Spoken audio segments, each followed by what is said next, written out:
Hey Aquarius, welcome to Wild Pearl Tarot. Today we're going to be doing your timeless tarot and oracle reading, asking the cards what's coming towards you at the time that you see this video. So be real with yourselves, be honest with yourselves. If it doesn't fit, it simply wasn't your reading.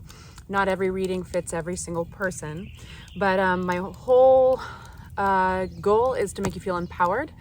And so only love and light in the space. If you'd like for us to pray for you, and us being myself and everybody else who sees this channel, say hi in the comments section. Even leaving an emoji, that works too. It just leaves us something that represents your energy that we can focus on.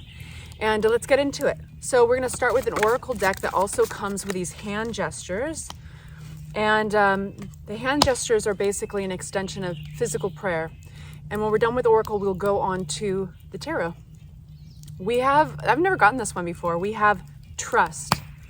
And anxiety goes away, and it's simply holding your pointer finger, which is a really interesting one, right? Let's find out why. So this mudra comes from Japan. It has always helped to cope with niggling worries, fears, or anxieties. Probably anytime you go to bed at night and you can't fall asleep because you're ruminating on something, or it's like that hamster in the wheel. This is a really good mudra. Okay, so trust. And the mantra goes like this: I have faith in the rightness of things. There is a power and a strength which guides, supports, and protects me. I love it. Next we have from the Divine Feather Messenger deck. We're going to give this one shuffle. If you have not yet, please hit that like button on your way in. Thank you so much.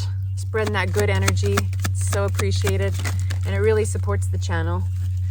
All right, we have: the universe is calling you to notice important synchronicities. This is going to be an interesting reading. Important synchronicities. It is interesting how the universe does talk to us, and oftentimes with a sense of humor. Who's discovered that yet? It's really interesting. There is a sense of humor. All right, what's coming towards our Aquarius? Drifting on out. We only take the cards that fly out. It's a living, breathing conversation. We start with a big message here, the Eight of Cups. At some point, you cared very much about this thing. Your emotions were attached to it. And I'm catching you at a time, Aquarius, where you are kind of turning on your heel, or somebody is, because roles can be reversed, of course.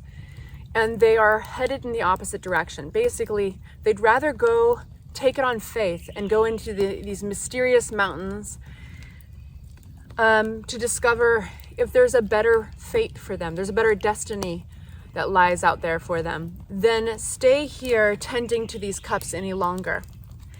Usually they've reached a point where they've become disinterested for any slew of reasons, but you'd rather, or this person would rather, take it on faith that there's something better out there for them. For our Aquarius, this message. Let's get a couple more out. They fly in reverse, that's how we read them. Because I'm outside. Welcome to my backyard, by the way. The weather's nice, I thought, why not, right? It's nice and grounding. But I'll be holding up the cards, of course, because I don't have a table to show them off on. I feel this sense of building enthusiasm in your reading. So maybe some of you guys experienced at the beginning of this journey a little disappointment, maybe a sense of cutting one's losses.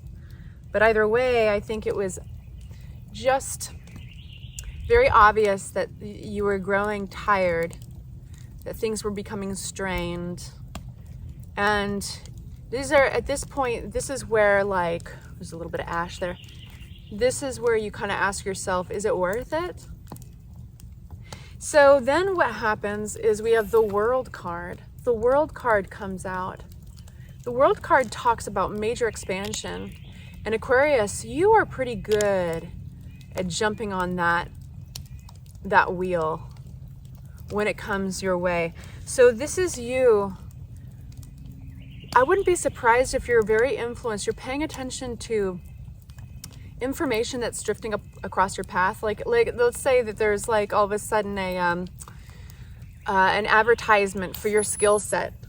Wow, did you hear that? It was super high pitched. Synchronicities. Did you hear that?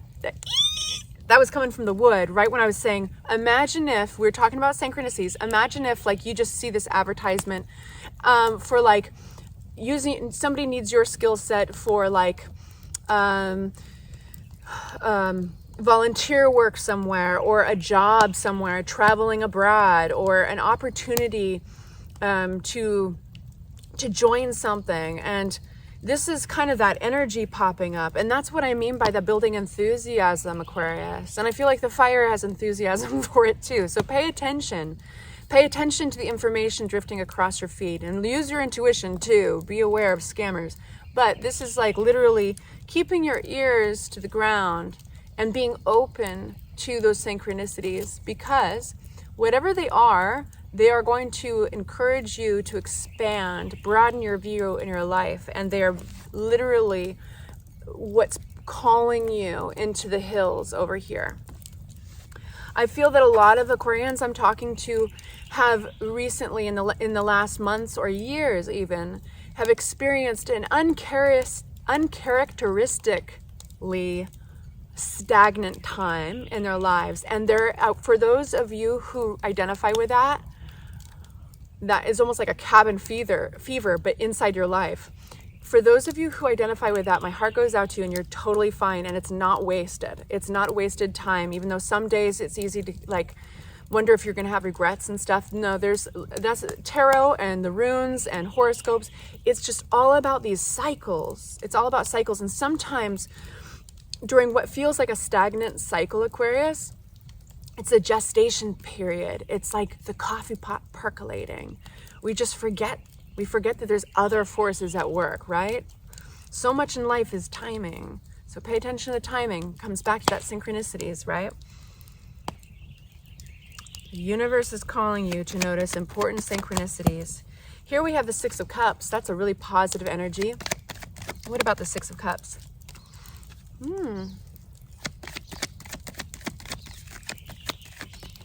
This is interesting. Okay. Throw this out if you feel like it's bullshit. But some of you guys are going to be getting an opportunity to connect with your past.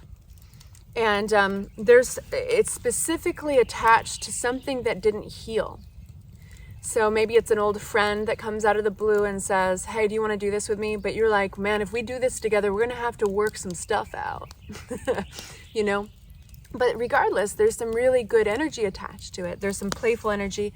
So the Six of Cups, basically, to break it down, it talks about nostalgia. It talks about our old memories. And it's there's a lovely playfulness to it. But there's, I think, something in your past here that didn't, even if it wasn't a friend, so throw that out of your mind if it doesn't resonate. It's just an example. But there's something in your past that's calling you. Ironically, as you're building a new future and expanding out, ironically, there's something nostalgic to it that connects to your past. Memories or something. And specifically in an area that was not healed. The Six of Swords upside down. This is, nevertheless, an opportunity. And this is a very divine, blessed opportunity. And there's action required to this opportunity, because this is all the Ace of Wands. And the Ace of Wands, I always liken it to a flame from a match. When you strike the striker and that flame blossoms, you know that flame is so powerful because it could burn down a house if you fed it the fuel, right? But it also will go out like this if you don't feed it. So this opportunity will go out if you don't take advantage of it. And for some of you guys, like I said, it could have something to do with travel. Anything else? This is going to be an extended reading, you guys. I can just tell you right now. And if you do want to go into the extended, it's going to be packed full of advice and deeper meaning into the cards and all that. That will be an extended, there'll be a link in the description box below. You just need to expand the description box. It's the price of a cup of coffee. It's $6. But for those of you who do not, we're going to keep on going.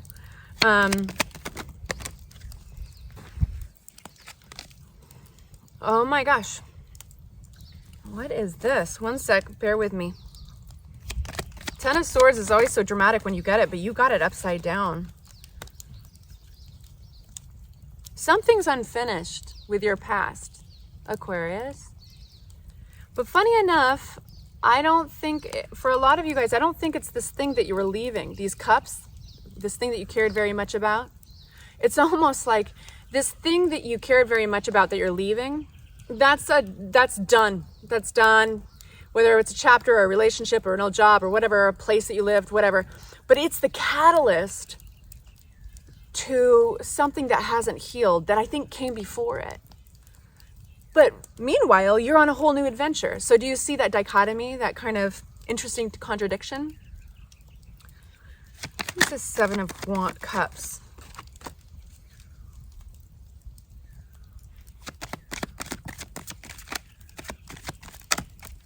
Cards are acting funny.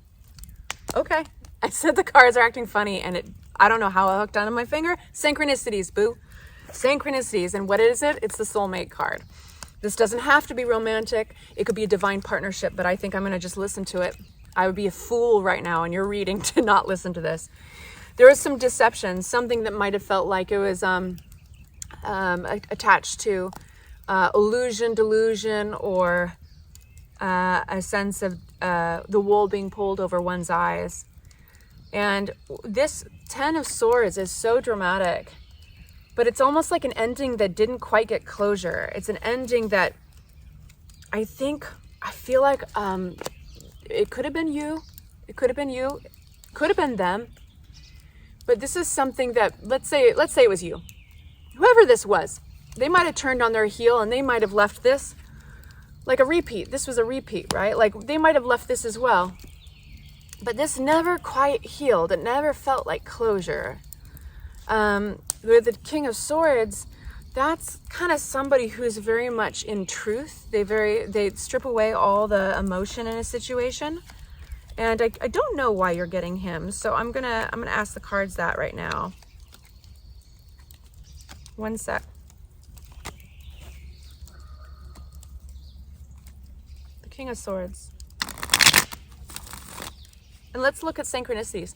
All this smoke is starting to pour right between you and me. And when I'm thinking about that delusion or that lack of closure, maybe there's just some things that weren't quite straightened out, didn't have all the details of the story. Because this guy is a detail-oriented person. He's also all about cold, straight, hard talk, hard truth, what is fact, what needs to be done, boundaries, things like that. Why do we get the King of Swords in Aquarius? Somebody was cold and somebody was heartbroken over this. These are two totally opposite energies. Somebody shut themselves down and somebody absolutely was broken.